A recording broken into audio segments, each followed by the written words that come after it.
Okay, welcome to why your advertisers are leaving and how to fix it. And as it said in the description, it has nothing to do with the COVID-19 pandemic we are currently up against. The problem started long before that, and it'll continue long after if we don't address it. My name is Jamie Aplin, and I am the founder and CEO of CreativeReady, an online creative resource dedicated to helping radio sellers thrive. I'm excited to be with you today, and it's my hope that you'll be able to leave this workshop with a few new tools to help fix the problem of exiting clients. Now, first off, let me say that by no means am I making light of the current situation we find ourselves in. This COVID-19 disaster has really put a dent in our 2020 sales projections, and not to mention all the mass sickness and death being experienced worldwide. The whole thing is tragic, and I just want to say I'm sorry for those of you who are really experiencing tough times right now. I've spoken with some radio groups and sellers that have experienced up to a 70% loss in sales. And that is a massive hit. So I am truly sorry for that. But I do believe that we are going to pick up again here soon. In fact, I think it's already starting to happen. So my goal today is to equip you with some creative strategies that you'll be able to implement once your advertisers are ready to get going again. I know for myself, I've really tried hard to use this downtime as an opportunity to learn, grow, and educate myself on things that will hopefully prove to be beneficial in the coming months and years. And I'm assuming that's why you're here taking part in this workshop. You know that this too will pass, and eventually there is going to be local businesses that are desperate to get their message out there. And by learning how to become a better radio seller now, you'll be positioned to be a more successful seller tomorrow. So with all that said, let's dive in. Here is the outline that we'll be covering over the next 30 minutes. Section 1, a broken model, clients that leave. Section 2, a proven model, clients that stay. And Section 3, comparing the two with examples. Okay, let's get started.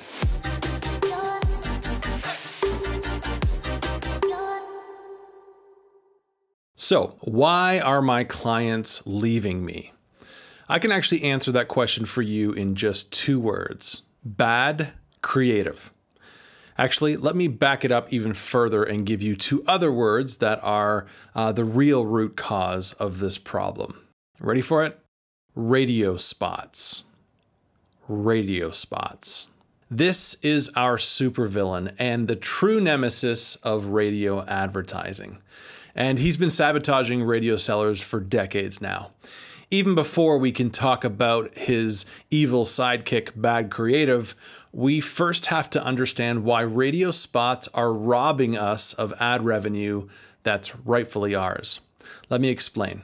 A couple of months ago, I was meeting with a senior level manager at a good-sized radio group, and we were looking at their year-over-year comparison. And every year they would have all of this brand new business, which was fantastic, and they were very happy about it. But then looking at the following year, all of that new business would dry up. So there was literally no carryover happening. They would sell all of these contracts, and again, they were selling a lot of them. But then after the contracts were finished, the clients would just go away. The majority of them weren't renewing. And after investigating further, we realized that this was a pretty consistent trend year after year. So think about that. Every year they would go out and sell a whack ton of new business.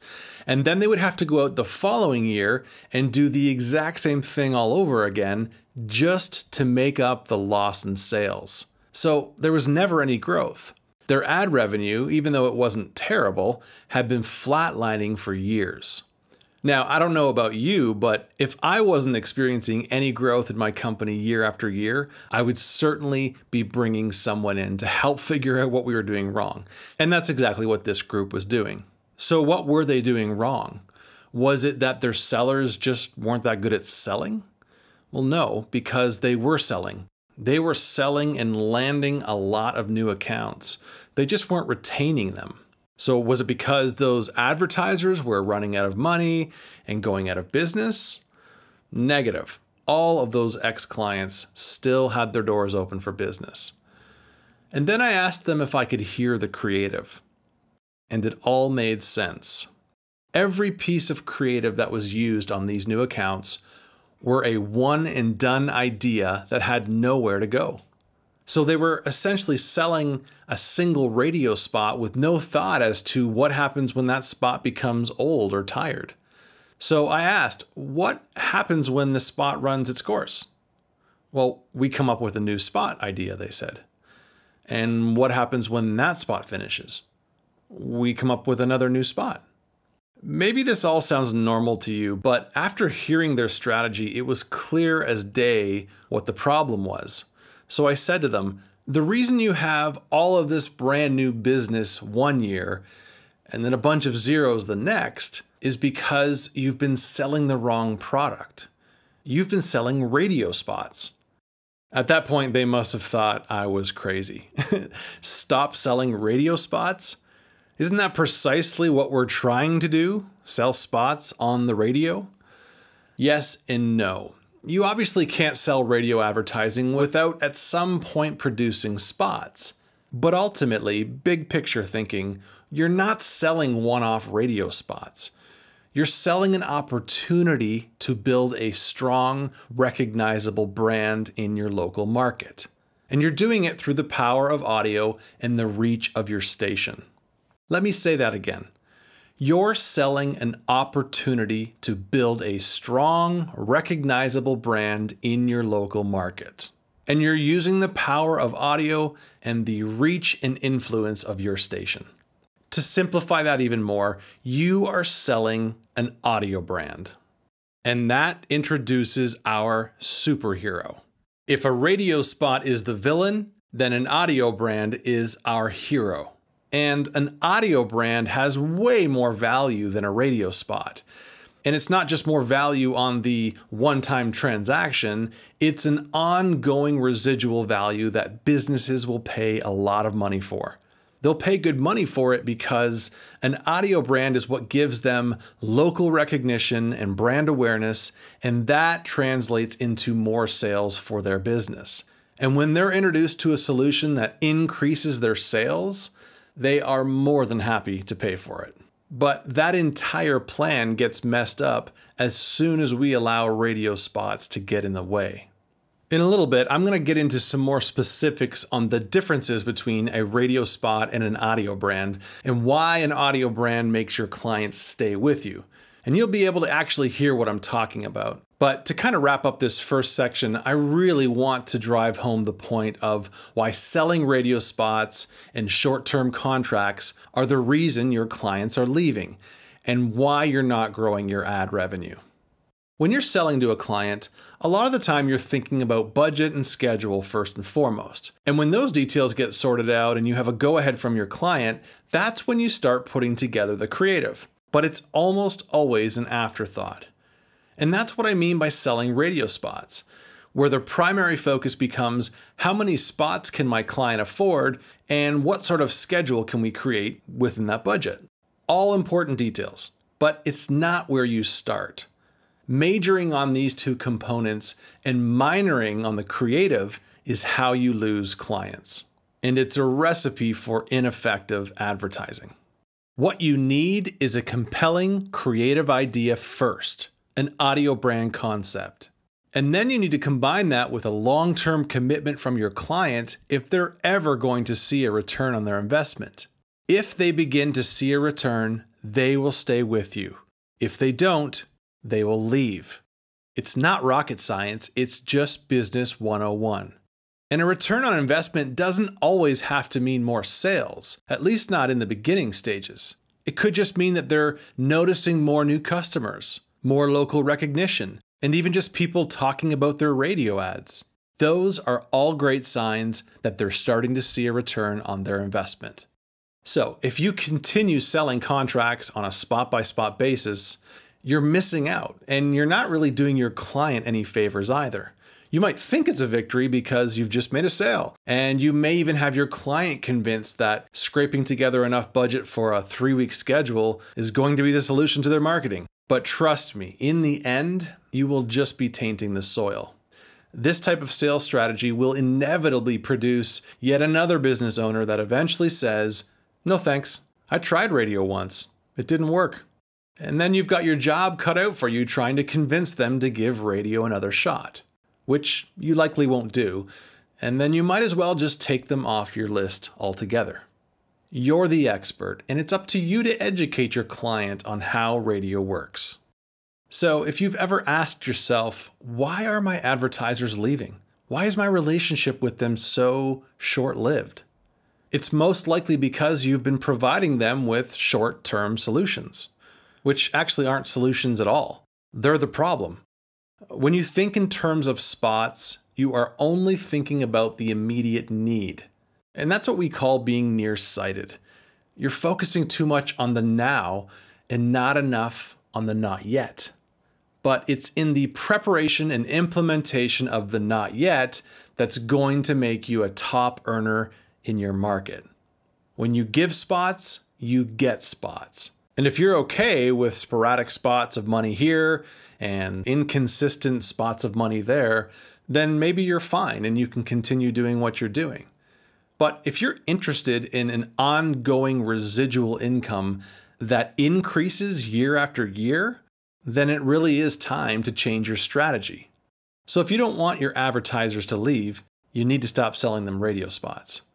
Short-term advertising produces inconsistent revenue and high turnover. On the other hand, long-term brand building produces residual revenue and low turnover, which allows you to keep adding to your client roster and increasing your revenue. Okay, so how do we get there? How do we fix this short-term thinking? Well, that's the million-dollar question, and it's what leads us into section 2.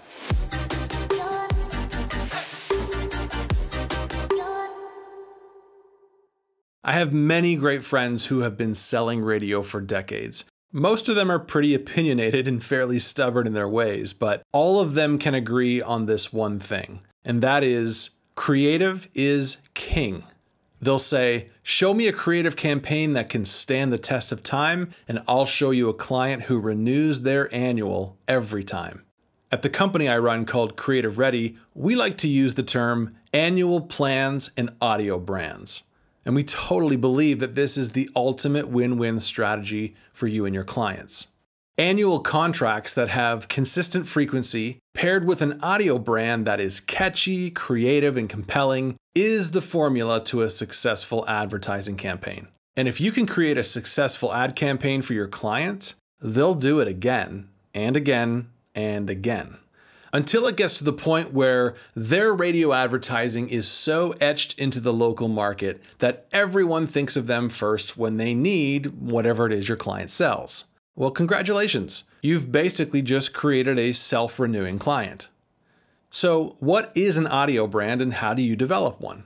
An audio brand consists of elements such as campaigns, slogans, jingles, sonic IDs, etc. Audio-based assets that become synonymous with a brand or business and get used over and over again. Its sole purpose is to build strong, recognizable brands that are easily recalled by consumers in your market. Think of it this way.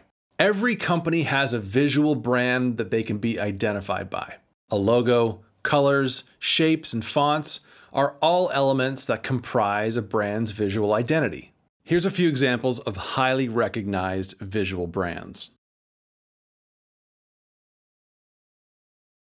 And in just the same way, that brand or business also needs an audible identity, especially in this day and age where audio and video consumption are at an all-time high. Now, here are those exact same 4 brands, but with their audible identifiers.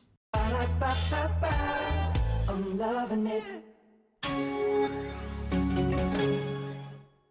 We are farmers, bum, bum, bum, bum, bum, bum.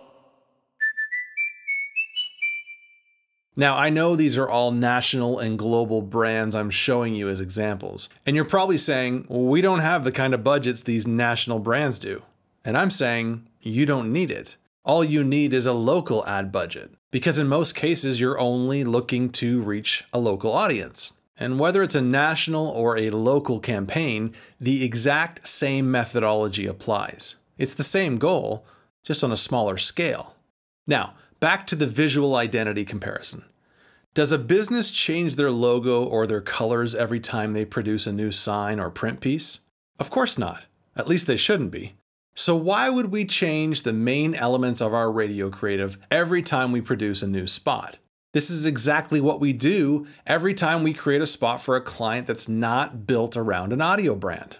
When you keep changing up the creative direction, you're basically starting from scratch every time. So even if your client committed for a 12-month schedule and you change the creative, let's say, once a month, when it's all said and done, you've basically only achieved 1 month worth of advertising. 1 month worth of messaging for the price of a 12-month schedule? No wonder they aren't coming back. We need to be better stewards than that. If our client is trusting us with their hard-earned resources, we need to show them that we can be trusted and that we're going to turn that ad budget into something tangible for them. We need to start offering more value than just airtime. And helping your client establish and develop an audio brand that could likely even outlast their lifetime, now that is value. So you might even want to start positioning yourself as more of an audio brand specialist as opposed to just a radio seller. Because we all know that it's not just about radio anymore. It's about helping your clients build stronger, more recognizable brands in all types of media. Now, you're still primarily selling radio and likely digital, but you're positioning yourself in a way that's going to give longevity, and it's going to allow you to make bigger asks. Remember, we're going for annual contracts or even multi-annual contracts. That's the strategy that's going to change the game for you and ultimately help your client. Okay, at the beginning of this workshop, I briefly touched on bad creative being the evil sidekick to radio spots. The only thing worse than selling radio spots is selling radio spots with bad creative. A good friend of mine who's been an extremely successful market manager for over 30 years, he always says, give a rookie sales rep a great creative campaign idea and put them up against a veteran rep with a terrible or no idea, and the rookie will win the client every time. In other words, you can be the most experienced seller in your market, but without the creative to back you up, your client just won't get excited. And an unexcited client is a flight risk. But on the flip side, this could be your first week on the job, and if you step into a presentation with a home run idea, the odds of closing that client are considerably in your favor. The most successful radio sellers in the industry are successful because they never enter a presentation without a creative idea. We remind our clients of that constantly. Never go into a presentation empty-handed. We actually have a testimony on our homepage from a client that says, I wouldn't dream of approaching a client without first downloading from CreativeReady. And that's because they witnessed the difference in their clients' responses from when they used to go in without an idea to when they went in with a great idea. And the result was closing way more accounts. So how do we keep coming up with these great ideas? And let me just give you a side note here. If you sell radio and you manage accounts, this is your responsibility. Don't just leave it up to your production team. They have enough on their plate as it is. And what happens is when all of the sellers pass over their creative responsibilities to production, production gets overwhelmed with the demand and ends up producing bad creative. It happens all the time. And it's not necessarily that your production team is terrible. It's just that they're running out of time. So coming up with great creative ideas is your responsibility. Let's get back to that question. How do I then come up with these great ideas? Well, it's actually not as difficult as you think. You don't necessarily need to strive for award-winning campaigns every time. You just need an idea that has legs. What do I mean by that? Well, I'm referring to how long of a shelf life does the idea or campaign have? Is it a one-and-done idea like we talked about earlier? Will you only be able to get a month out of it tops? Or will it have legs and go the distance to fulfill an annual contract and then some? Well, how do I know if my idea has legs? Great question, and I'm glad you asked it. A good starting point is to think about creative ideas that are based around taglines and slogans. That's where we transition from a singular radio spot talking about deals and promotions and products to a long-term branding campaign that produces lifetime loyal customers. It's not hard to find examples of national brands that have done this well. Here's a few. We'll leave the light on for you. Nothing runs like a deer. Just do it. These are all campaigns that have been running for years. The spots within the campaign are continually changing, but the original campaign itself remains intact, and it always makes an appearance in their advertising. Now, let's talk for a second about how this could look on a local level. Let's say you're getting ready to present to a small market dental clinic. The first approach would be if you didn't really have a creative plan and you were just going to work on a spot-by-spot basis. The second approach would be if you came in with an audio brand concept. Okay, so approach number 1 talks about their friendly staff, their affordable pricing, and the extensive list of dental procedures that they provide. They're open 7 days a week, and you can conveniently book your appointment online today. And then the ad will end with a web address call to action.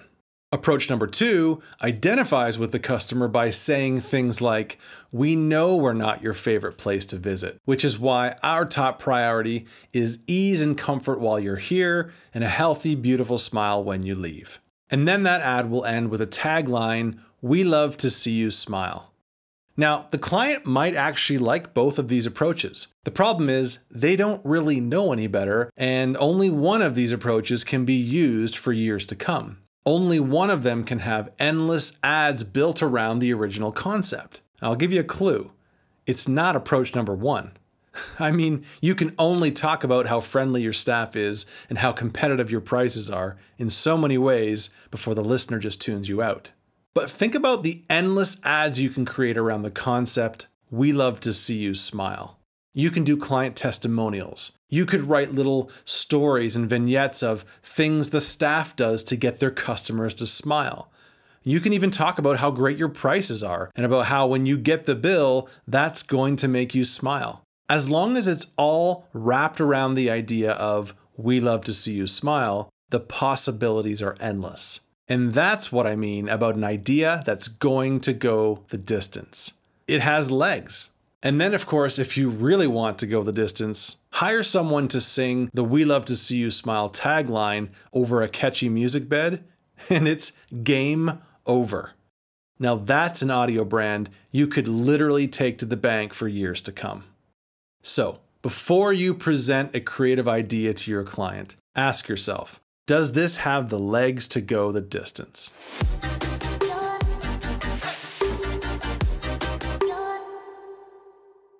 All right, with the time remaining, I want to go through some examples to hopefully help contrast the difference between radio spots and audio brands. That way you can actually leave here with some examples and tangibles that you can hopefully start putting in place right away.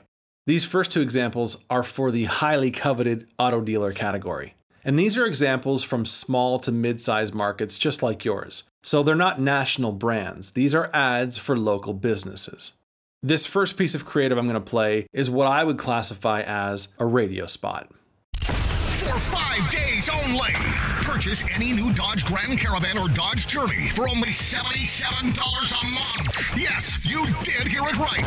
Choose from Canada's #1 selling minivan or Canada's favorite crossover for only $77 a month. Need more? How about a trip for 2 to Las Vegas or up to $500 in free gas with every purchase?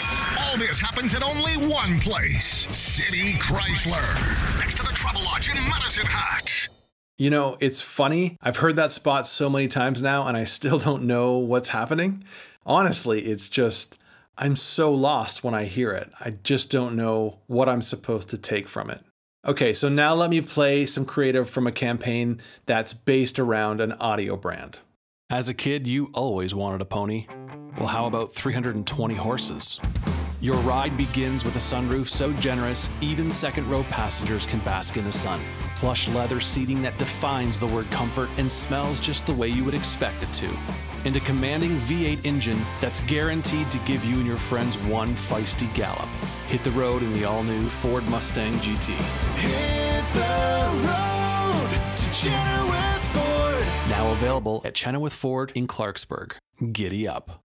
Now, hopefully there doesn't need to be too much explanation in regards to why that second one is a superior piece of creative.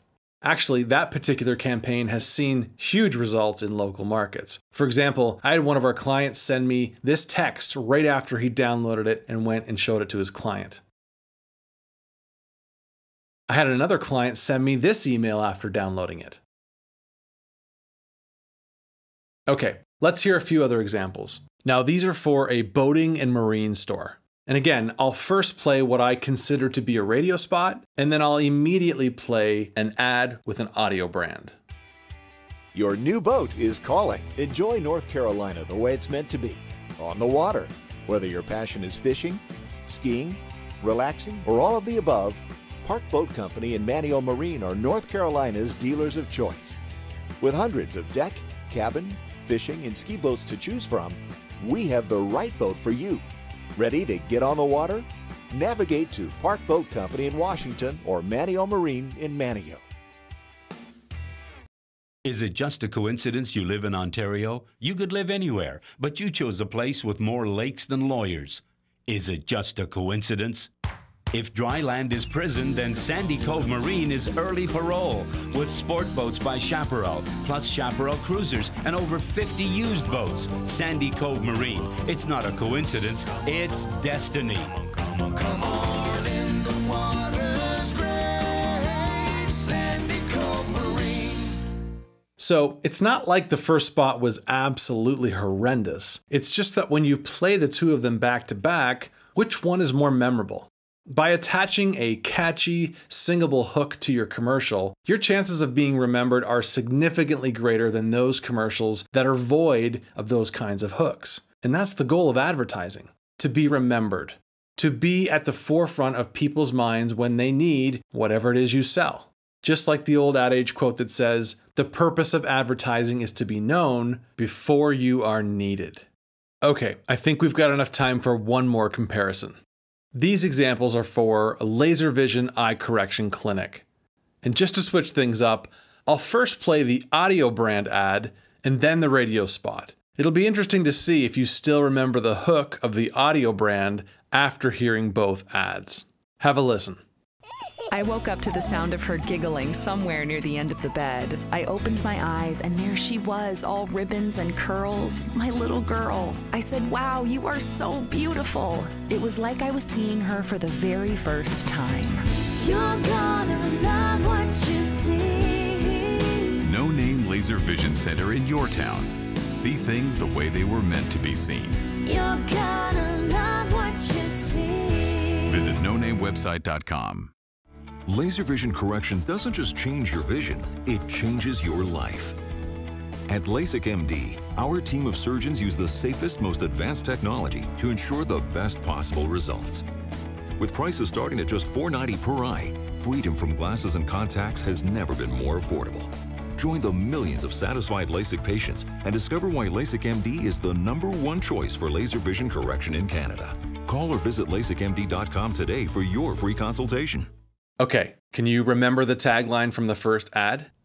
Now, if you don't remember it, that's okay. We all know that repetition is a big part of effective advertising.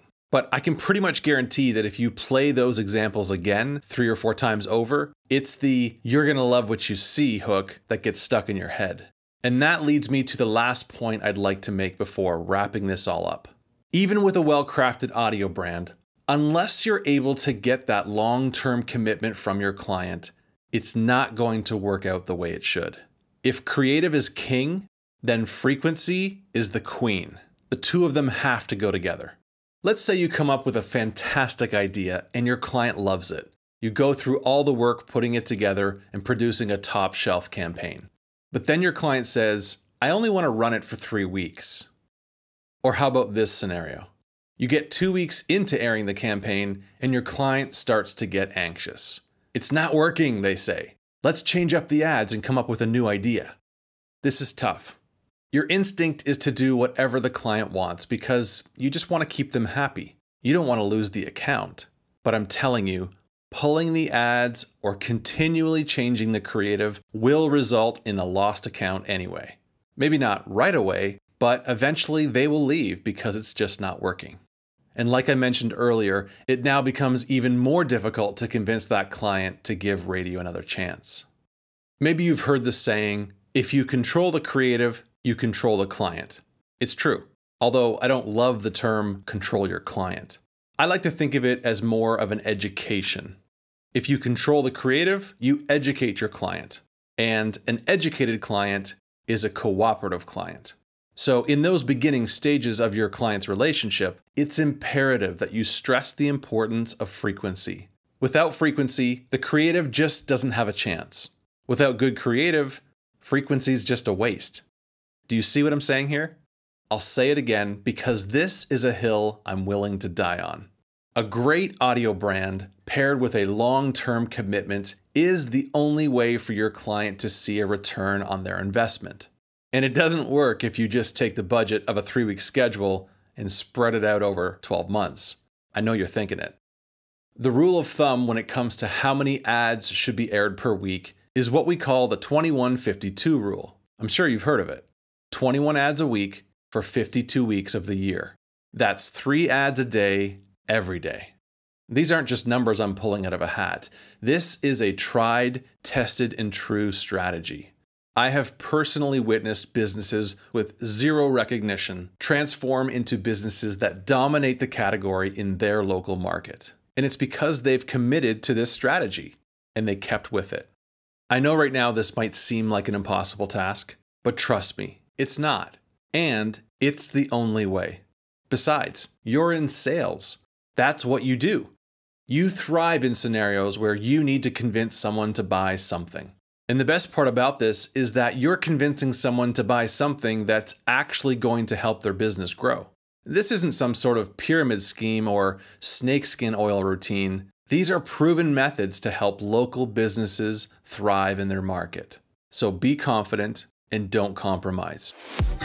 Listen, I sure hope that there's been some helpful information in this workshop, and I really appreciate you lending me your time. Normally there'd be an opportunity for Q&A, but since this is pre-recorded, here's my email in case you want to follow up with any questions. Also, be sure to check out CreativeReady.com, where you can preview and download thousands of audio brand products, all available on demand. I'm Jamie Aplin, and until next time, stay safe and get creative.